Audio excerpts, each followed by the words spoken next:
Como se não bastassem os diversos aspectos de classificação dos verbos, como já vimos em aulas anteriores, e ainda o emprego de flexão de verbos em diversos tempos e modos, ainda temos que nos preocupar com o aspecto semântico, as chamadas embreagens verbais.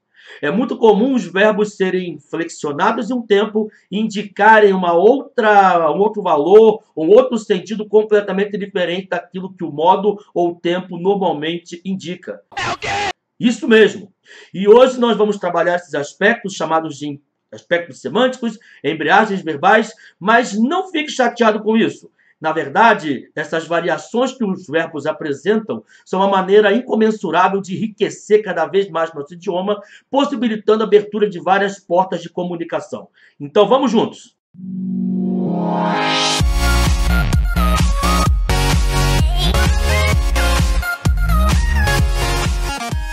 E aí, galera do bem, concurseiro de plantão, tudo bem? Espero que você esteja animado, porque teremos mais uma aula de verbos. É a nossa última aula sobre esse assunto, uma aula mais curta que as anteriores, mas uma aula de igual modo muito importante para a sua desenvoltura naquilo que você está pretendendo como concurso. E também para a comunicação, para a fala, para a expressão, isso é muito importante. Antes de começarmos nosso vídeo, não se esqueça de se inscrever em nosso canal, acione o sininho para que você receba novas recomendações de novos vídeos e seja avisado sempre que eu postar novidades aqui em nosso espaço. Temos o aplicativo também que você pode baixar e assim ter as aulas de maneira concentrada para o seu dia a dia, para onde você estiver, você poder levar, carregar consigo e assistir as aulas de português aqui do curso Maziotti. Então vamos lá. Vamos trabalhar, então, hoje os aspectos semânticos do verbo, os aspectos de embreagem verbal. E você que nos acompanha aqui sabe que nós trabalhamos já os aspectos referentes à flexão verbal, emprego de derivação dos verbos. Vimos também aquelas classificações diversas quanto aos verbos regulares, irregulares, defectivos, anômalos, abundantes. Se você não assistiu a essas aulas, ainda dá tempo. Elas estão aqui no nosso canal, no nosso aplicativo. Então vamos lá. Continuando, prosseguindo aqui com o nosso trabalho, nossa abordagem. O emprego de certos verbos com outros valores. Pois é, verdade. Além dos verbos apresentarem os valores comuns, no dia a dia, o presente, o fato que se diz, a coisa que acontece no momento da fala. Nem sempre, tá? Então vamos começar então com esse presente do indicativo. Porque quando um verbo indicar um outro valor além daquele que ele normalmente indica, a gente vai dizer que ele está com um efeito de sentido. O que é o efeito de sentido? É um valor diferente. Imagine lá aquela moça que se produz toda para uma festa. Vai colocar ali, vai arrumar o cabelo, vai passar ali um negócio na pele ali para ficar mais bonita, uma maquiagem. E isso causa um efeito de sentido. Um efeito de quê? De maior beleza. Além da beleza que ela já tem, ela potencializou, essa beleza. Isso é um efeito de sentido. Então, uma coisa que você não vê comumente, você passa a ver a partir de uma transformação, de um emprego diferenciado. Os verbos apresentam essa característica. Quando a gente falar que o presente do indicativo ele tem a função de indicar um fato que ocorre no momento da fala, isso é muito restrito. Porque eu posso dizer, por exemplo, que a água ocupa 3/4 de nosso planeta. E isso não está acontecendo exatamente no momento da minha fala. Isso é uma verdade universal, tá? Então vamos dizer que os verbos no presente do indicativo indicam uma verdade universal. Vamos afirmar também que o verbo no presente pode indicar um fato corriqueiro, um fato habitual, que não se prende ao presente, pode ser futuro. Eu digo, meu pai todo domingo faz um churrasco em casa. Todo domingo faz e se envolve o presente e o futuro também. E o teu passado, Então é uma ação habitual, uma ação corriqueira. Isso é uma indicação do presente. Fora isso, nós temos aquelas formas que vamos trabalhar aqui agora com você nesse vídeo, que diz respeito às embreagens mais comuns. A primeira delas está aqui na tela já. O presente do indicativo no lugar do pretérito perfeito. É verdade. Note, então, que isso aqui agora é uma outra dimensão dos verbos. outra dimensão. O efeito, então, vai ser um efeito de aproximação que o presente indicativo vai dar quando você utilizar no lugar do pretérito perfeito. Professor, como assim? Observe, então, aqui nosso exemplo. Olha lá. Em 1500, Cabral descobre o Brasil. Está errado! O professor falou errado a história. Não está errado, não. Mas, professor, se é passado, se é 1500, eu tenho que dizer que Cabral descobriu o Brasil. Não necessariamente. Se você empregar o verbo no pretérito perfeito descobriu, está correto. Se você empregar no presente, nesse caso aqui, também está correto. Com um plus, com uma coisa a mais aqui. Um efeito de sentido. E que efeito de sentido é esse quando você usa o verbo descobrir? No caso, descobre em vez de descobriu. Esse efeito de sentido é de aproximação.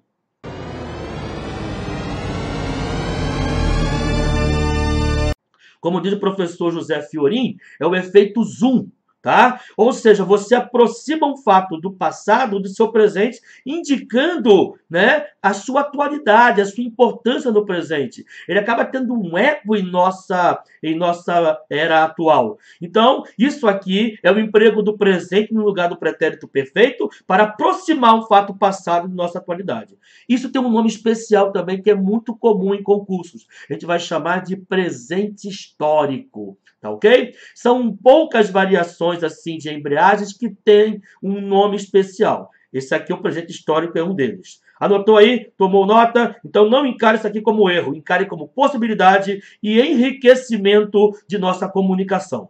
Joia? Beleza pura? Vamos então adiante. Tá aqui.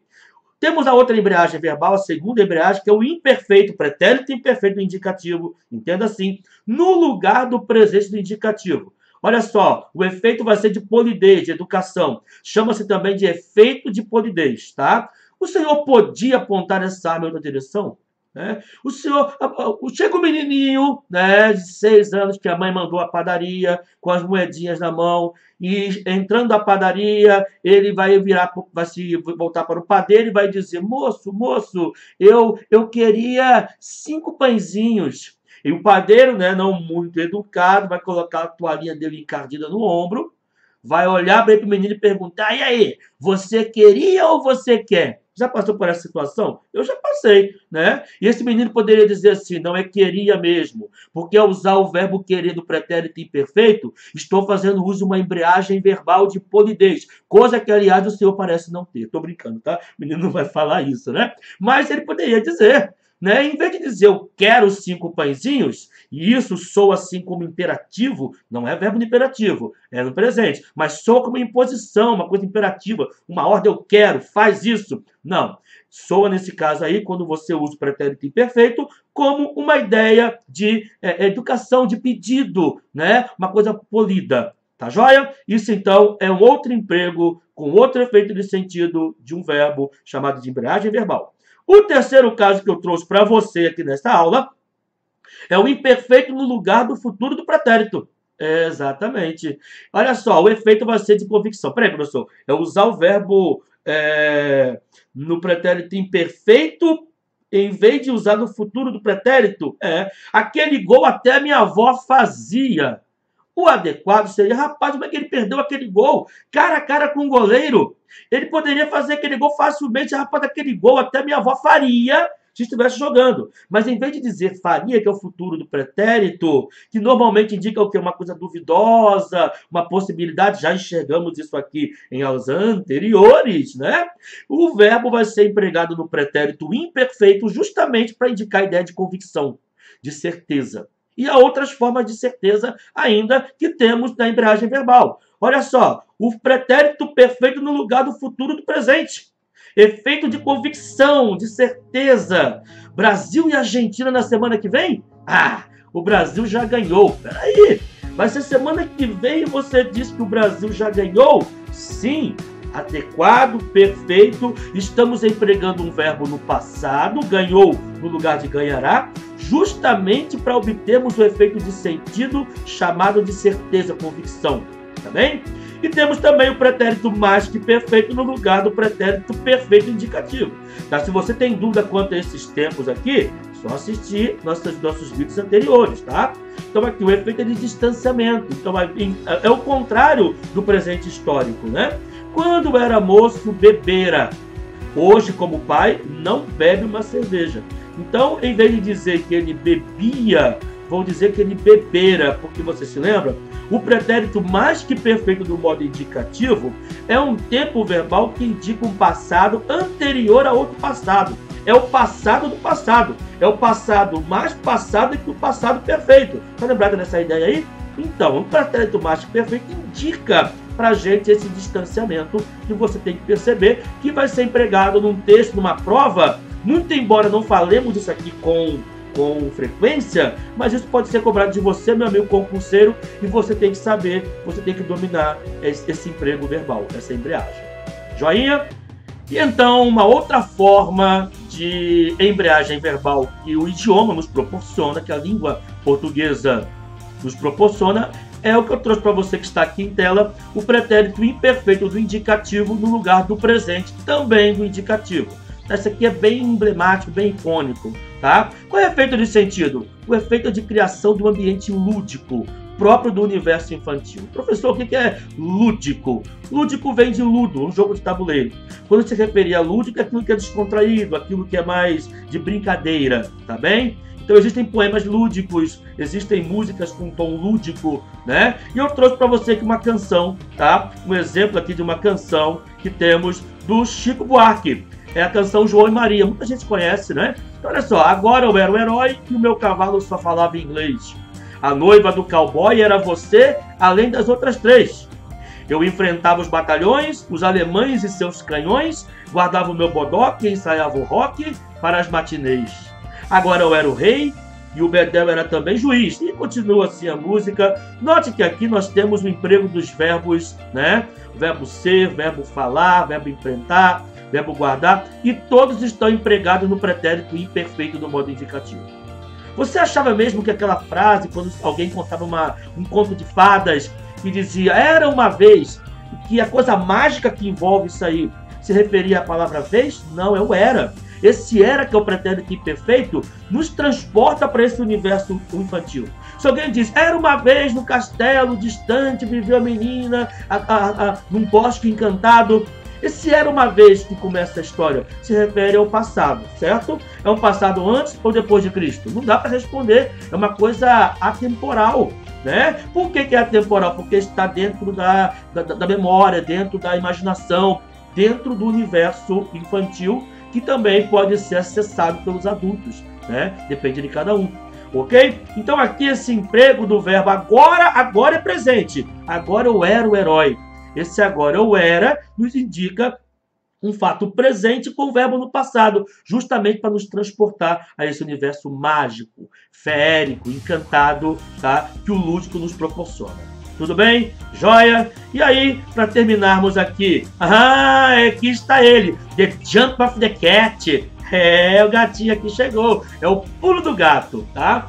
Um aspecto que não é bem uma embreagem verbal, mas é um uso de um verbo muito importante que eu trago para vocês, é o verbo haver, com o qual temos que ter muito cuidado mesmo, tá? Então vamos lá, isso aqui está em estudo do sujeito, isso está em estudo de concordância e também aqui no estudo do próprio verbo em si. Observe essa frase aqui, Tiburcio está na fila há mais de 2 horas, certo? Esse verbo haver aqui não pode ser o verbo ou a palavra somente um a com crase ou a preposição pura.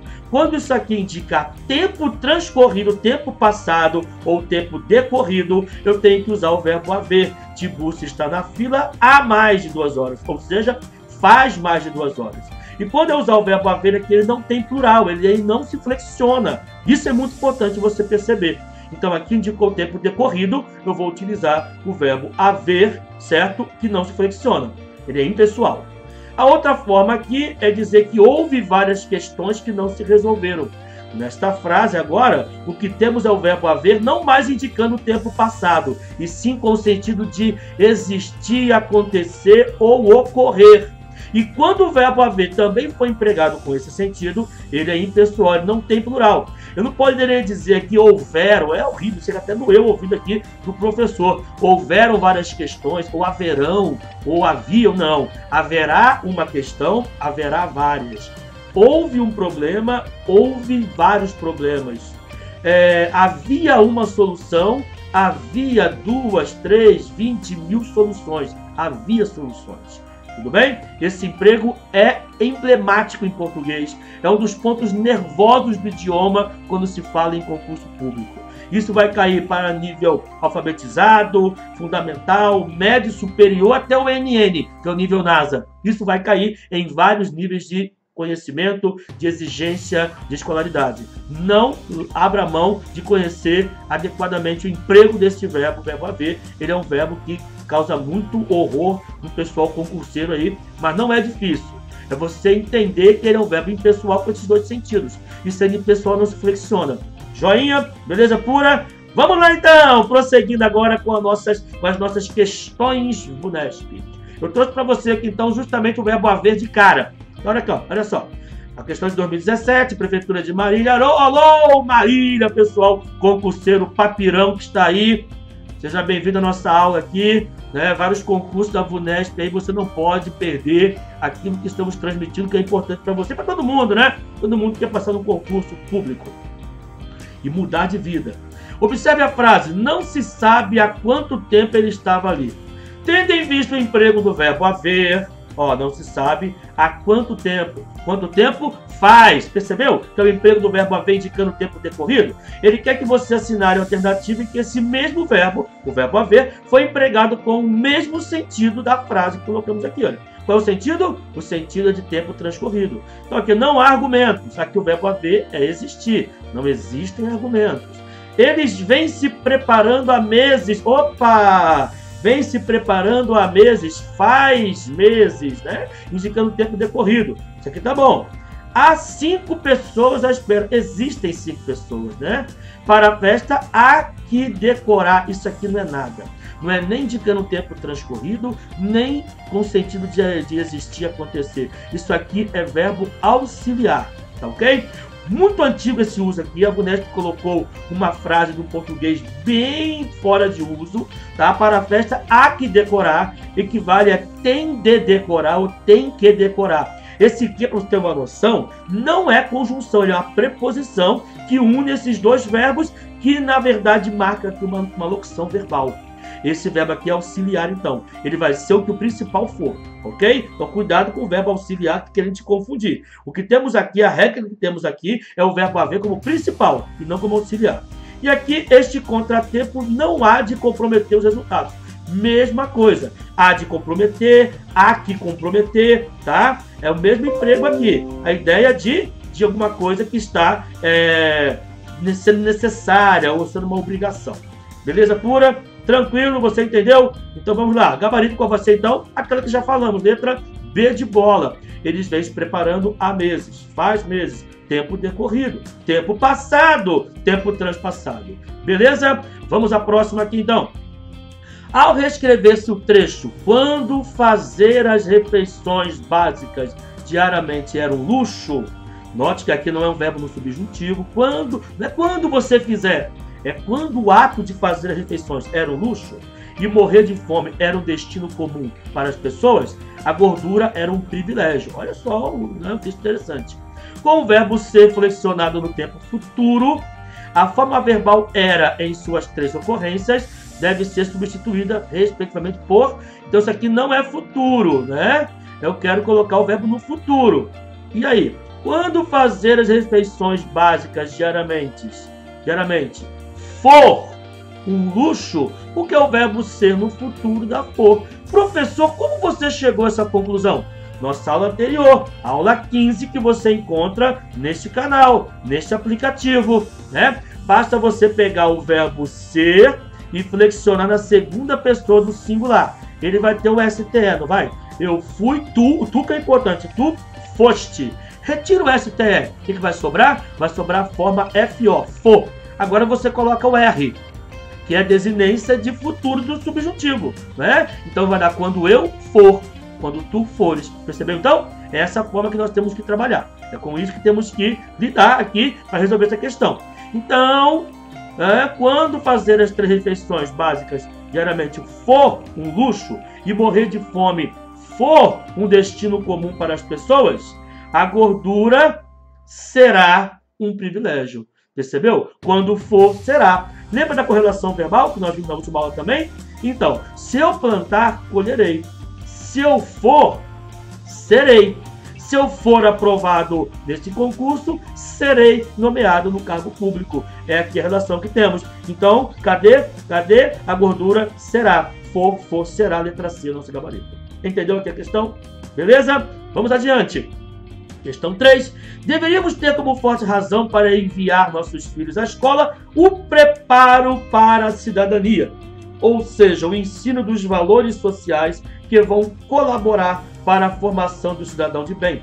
Ensinar a reconhecer os principais preconceitos de nossa sociedade, suas várias formas de manifestação e como combatê-los é função das mais importantes da escola.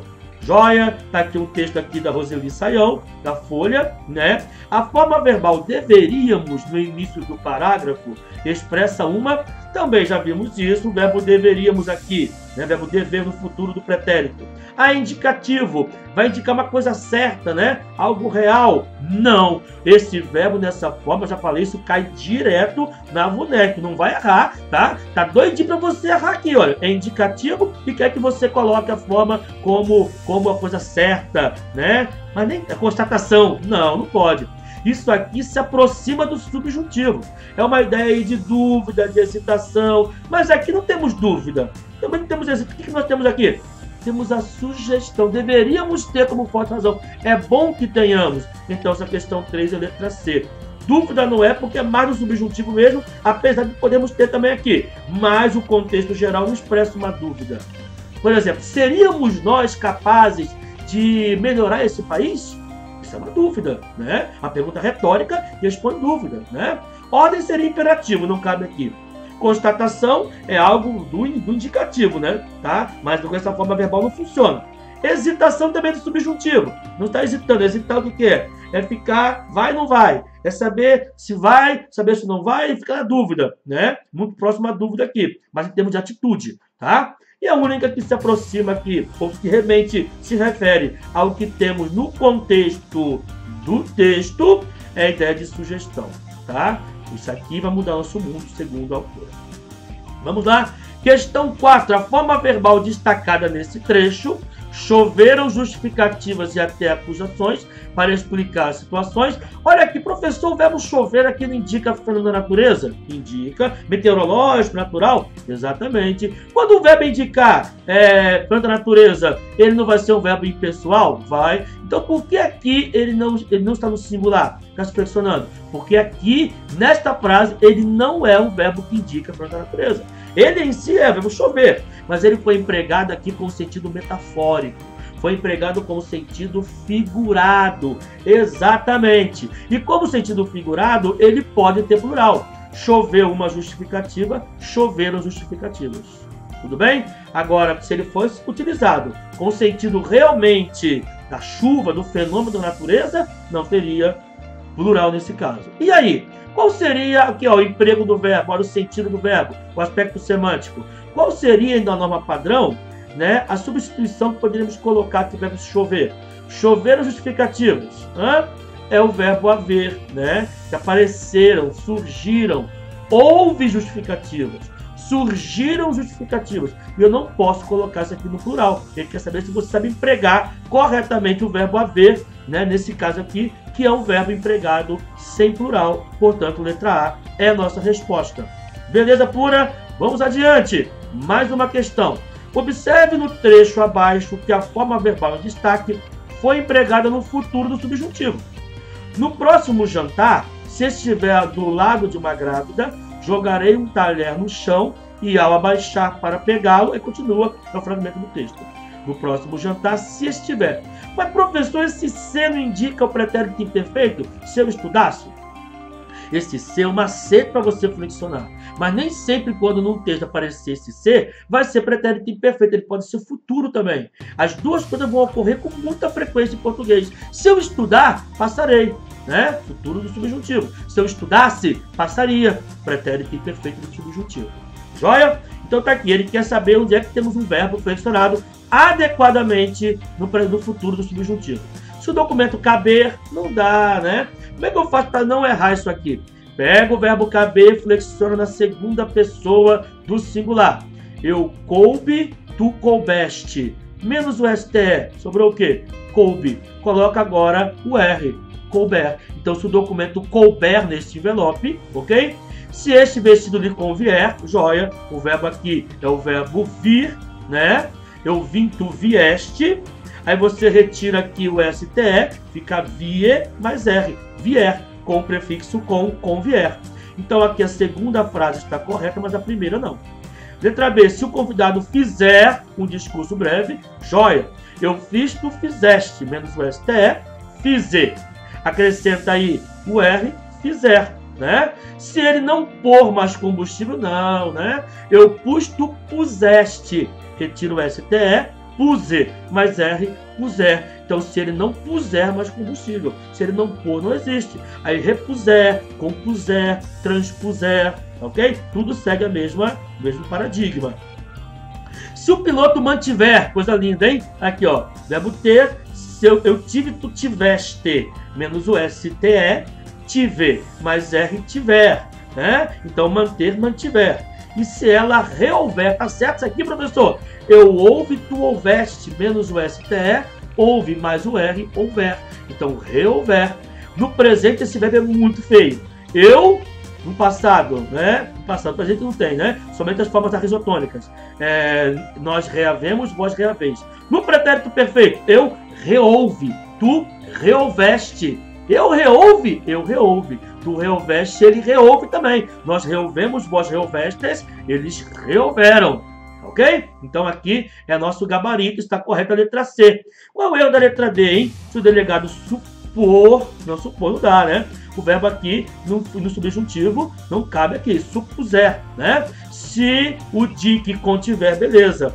Se o jornalista se ater, não, se ele se ativer, e se a polícia detiver. Então aqui existem supuser, contiver, ativer, detiver. Tem duas formas erradas, uma em cada alternativa. Letra C é a única que conserva a correção.